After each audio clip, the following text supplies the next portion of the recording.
I think sometimes you might forget about your influences, and then if you ever feel like your well is dry, then you're like, what was it? What were the influences that I liked so much, a long time ago? And maybe it's time to revisit them. And I used to be more of like when I was in my early 20s, like inhale comedy and stuff like that, and also wear like I love this comedian as a badge. You know what I mean?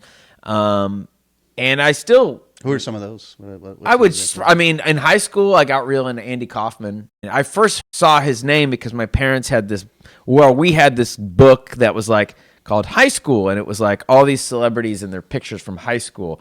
And they had all these sections, and one was the comedian section. It was like, I know who that is, I know who that is, I know who that is. And then it said Andy Kaufman. I said, who's that? And my mom said, he's a comedian. He died. And I was like, well, what's his deal? And then so I think I might have I never watched Taxi or anything, but anyway, I remember in high school getting really into Andy Kaufman and thinking like, this is funnier than anything. And, there's the shtick associated with him, but more than anything, looking back, I think there's the shtick of like the prank element, the breaking the fourth wall element, which I responded very well to.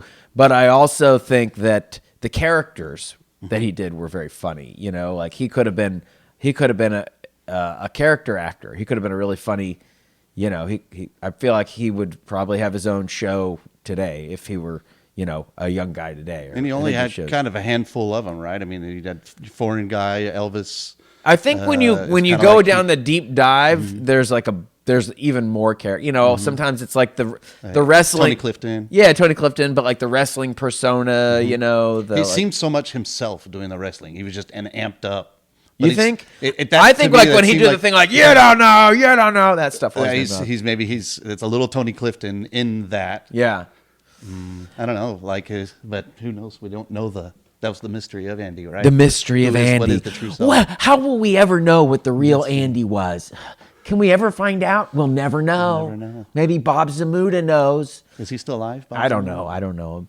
I just was making fun of him because I always feel like there's so much. There's also a lot of documentaries about like the magic and curiosity of Andy. We never knew. Have you seen these documentaries? I feel like there's a lot of documentaries where like we just didn't know if he was putting us on or not. We just had no idea. We just thought he was weird. I don't know. I'm like I got some instinct that it's like I bet he. I don't know. I'm not going to speculate. Well, yeah, but you think. What do I know? Who the hell am I? Well, you think about people like that in your life, and you think, well, like that's kind of funny. He's probably just doing it to fuck. He's with doing people. a bit, yeah.